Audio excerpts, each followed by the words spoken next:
We see Miss Danielle Boletto, everybody.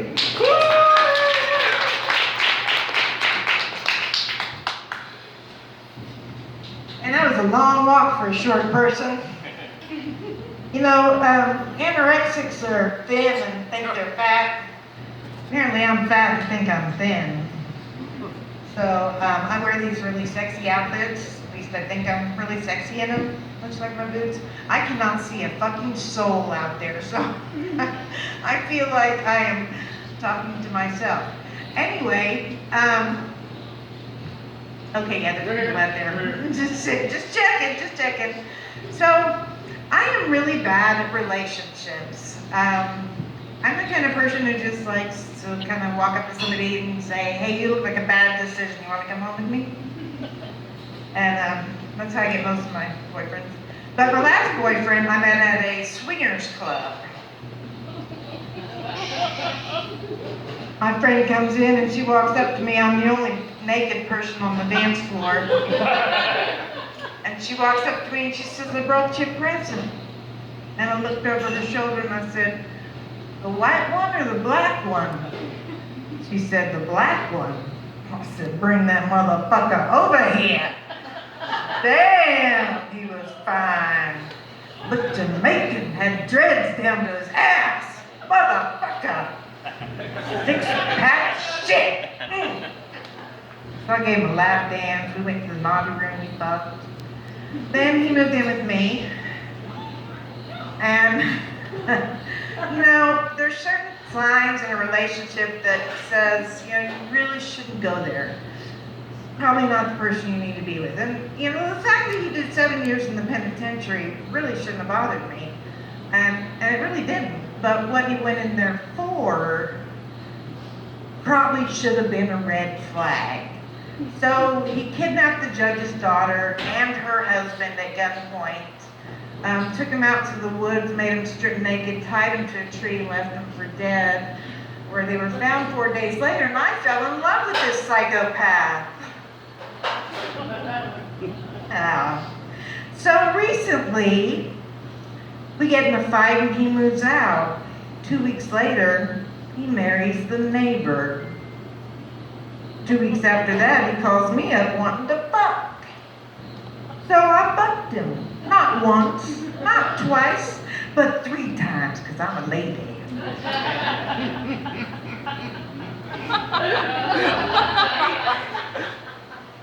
So I took the phone messages that we had been sending back and forth to each other, and I shared that with his wife. That gave him a bad day, but it didn't break him up yet. So, what I did next, I didn't realize that there's a word, in fact, there is a fucking entire television show about this shit, and it's called catfishing.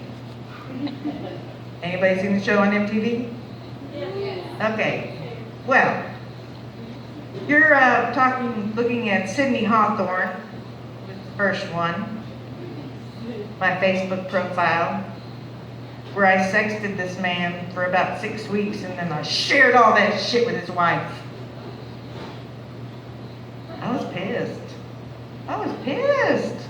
You know, the bad thing was that if something bad had happened to him, I don't have an alibi, like ever. I don't work. I don't have an alibi. So anyway, it gets better. So I got blocked. Imagine that. Then I became Lily White. Lily didn't do too much damage. Then I became Josh Hammond. Facebook actually shut Josh down. And then I became Lauren Miller. And let me tell you what Lauren Miller did. Now, mind you, I'm not breaking up a perfectly good marriage. This woman that he's married to is like hitting on my friends while they're at my house. So, anyway, I successfully broke up their marriage when I became Lauren Miller. And he texted me and he said, on Facebook, and he said, Is this who I think it is? I won't be mad. Now, I was having to try to think of a way to kill Lauren Miller off so I wouldn't have to meet him. But, okay. So, when I told this story to another crowd, I scared everybody. So I hope I'm not scaring you. Let's talk about something else. Let's talk about the fact that I love to fuck. And I have 4 lovers. And at 51 years old, that's pretty cool. Now let me tell you why you need 4 lovers. Or at least why I need 4 lovers. I have one that just likes quickies. So it's just, there you go. And we're done and go home. Goodbye. Then I have one who likes to take showers. Then I have one who likes to fuck for hours, and then there's the one who likes to choke me. That's all I get today. That was fun.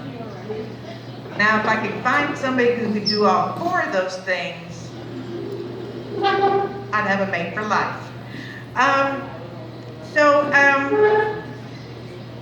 Parachuting. Has anybody ever been parachuting? Okay, don't. No, really, actually it was pretty fun. But there's 2 types of parachuting you can do. You can do a standard jump, a zip line jump, or you can do a tandem jump. A tandem is where you're attached to another human being. Now I decided to do a tandem jump. And let me tell you, that was the scariest ride in a plane I've ever had, because first of all, I was the only person in the plane without a parachute. And a jump plane is not a perfectly good airplane. A jump plane goes up and down and up and down, and I have never seen that much duct tape since my childhood. And so finally, we get to the point where I'm going to jump. So I get attached to the jump master with these 2 little clips at the shoulders and 2 little clips at the hips. And I'm hanging off of this man.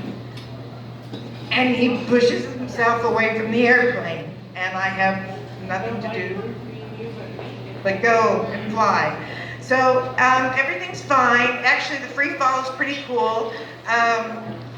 Then they pull the chute and you go from 120 miles an hour to 20 miles an hour in a fucking heartbeat, and the straps give you the biggest wedgie you've ever had.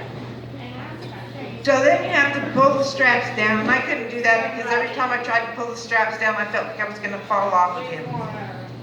So finally we landed, and I decided that was a really cool thing to do. And then as I drove away, I thought that was a really stupid thing to do, but I survived it. I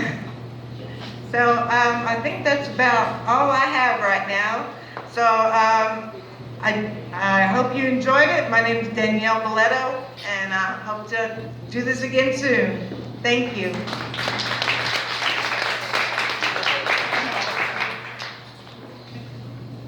Keep it going for Danielle Valletto, everybody. All right, we got one.